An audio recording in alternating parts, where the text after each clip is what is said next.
we're talking about Edward Francis Small. Edward Francis Small, whose photograph you see right here. It's not a very clear photograph, but this is the best we can get for the time being. Edward Francis Small.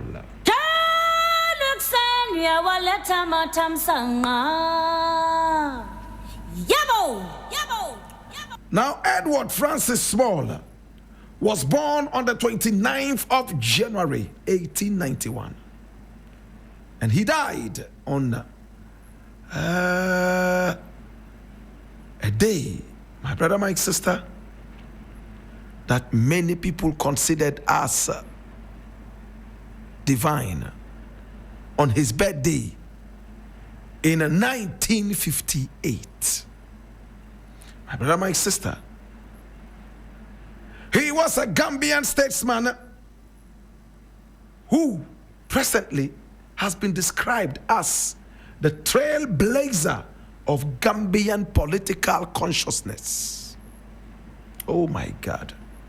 Edward Francis Small, one of the few educated Africans in the Gambia colony and protectorate during the early 20th century. Small founded the country's first trade union. It was known as the Baptist Trade Union. Now, this was the country's first political party that was also founded by him, called the Ratepayers Association. Oh my God. And it became the very first citizen elected to its legislature.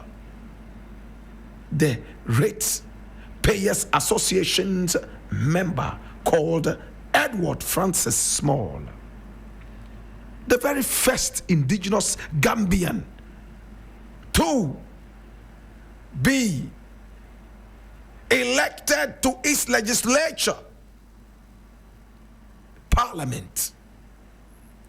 He was also a delegate to and leader of the National Congress of British West Africa, the NCBWA. Let us go into the life of this man.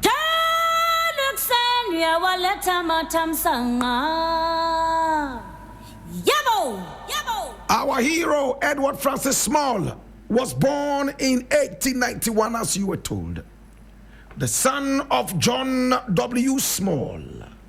John W. Small. Oh, yes. And Elizabeth Thomas. Now, his mother was a Sierra Leonean immigrant from the Aku people. Now, who are the Aku people? AKU. The Gambian Creole people are known as the Aku people. John was also from the Aku people. In other words, Gambian Creole. My brother, my sister. Father and mother from the Aku ethnicity. At the time of our hero's birth, Africa had already been partitioned by the 1844 Berlin Conference.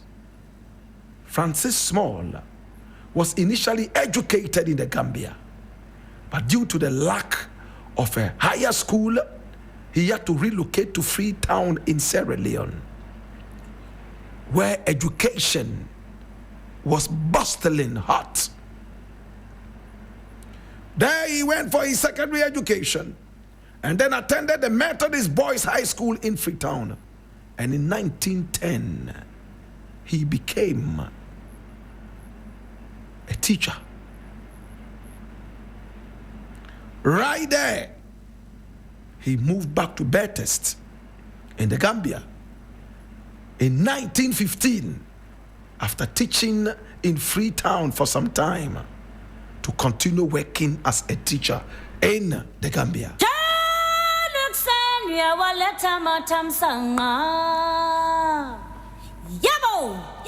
His parents were devout Christians. He joined the Wesleyan Methodist mission in Bathurst. He earned the respect of the mission people and was sent to open a mission in Balanga, then a thriving trading town and holiday resort. Little did he know that that was where it was all going to begin. He spent 18 months there before being sent to Sukuta, following a physical confrontation with a white trader there in Balanga. What was it all about?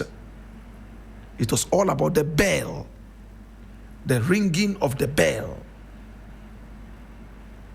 Was the bell not rung at the right time? Was it rung too hard?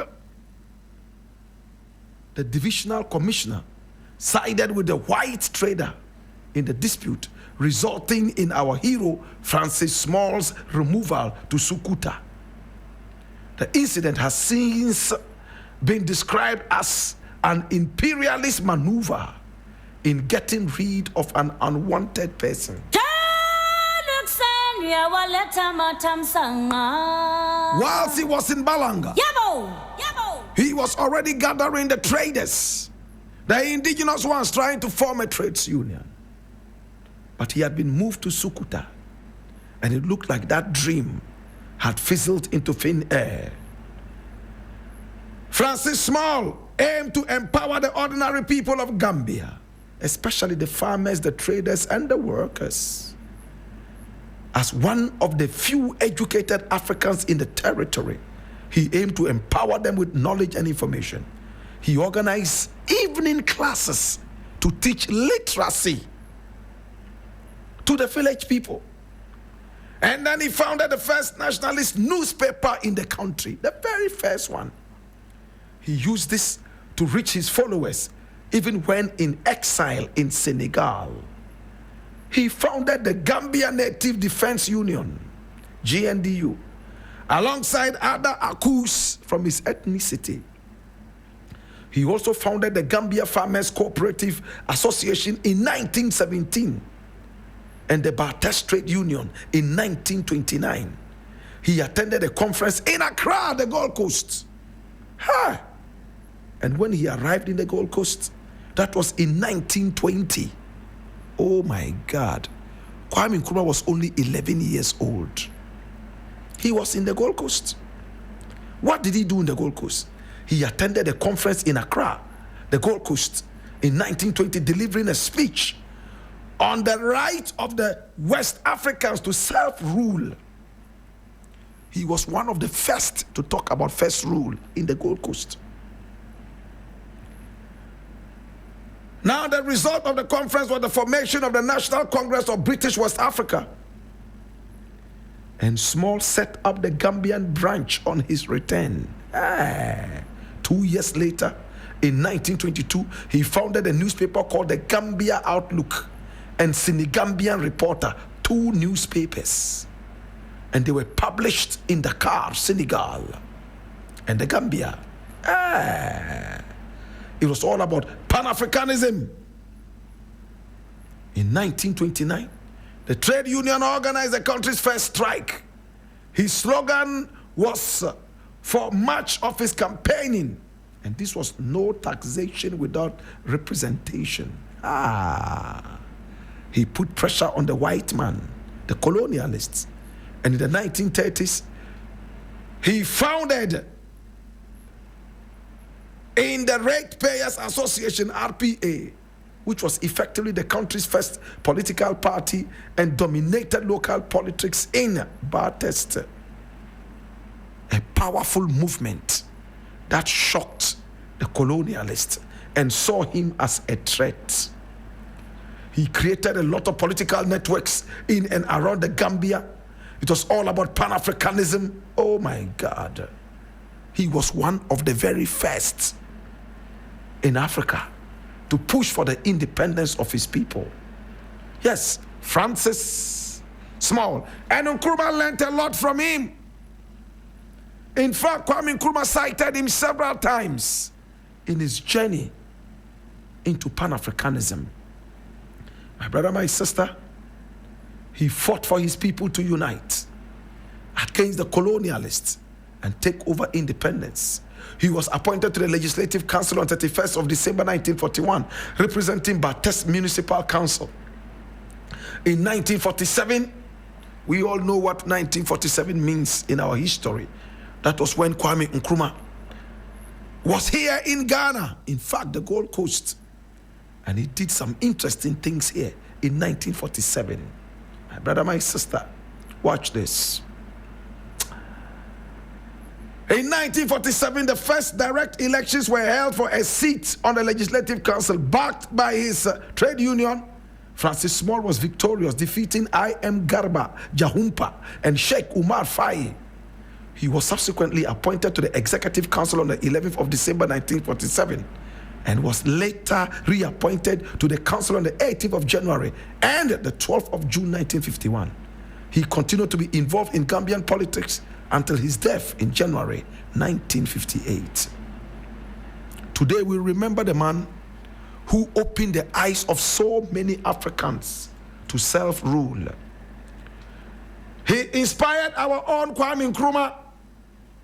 In fact, he was the one who founded the first political party in Gambia, Edward Francis Small, born in 1891. He came to the Gold Coast, inspiring the people here in 1921. In fact, 1920.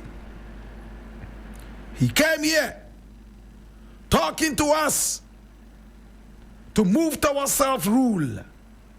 My brother, my sister, in 1920,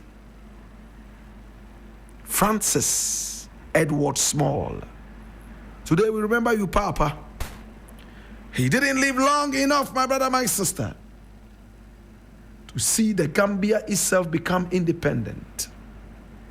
But he lived to see the Gold Coast become independent and Kwame Nkrumah becoming its first leader. He had direct contact with Kwame Nkrumah. Unfortunately, he died only a few months after the independence of Ghana. Today we remember you, Edward Francis Small. We remember the first Gambian statesman, the first man who opened the eyes of the Gambians to self-rule. He even came to the Gold Coast and opened our eyes to self-rule in 1920. Nkrumah was only 11. These were the people who opened the eyes of Kwame Nkrumah. Today we remember you, Papa. Papa, uninyamenko. Papa, uninyamenko wate.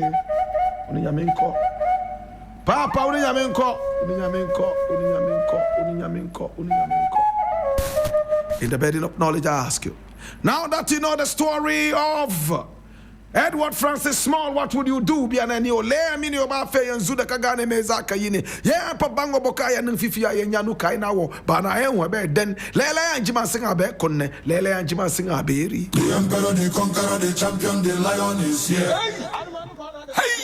Zabu, zabu, reigning by.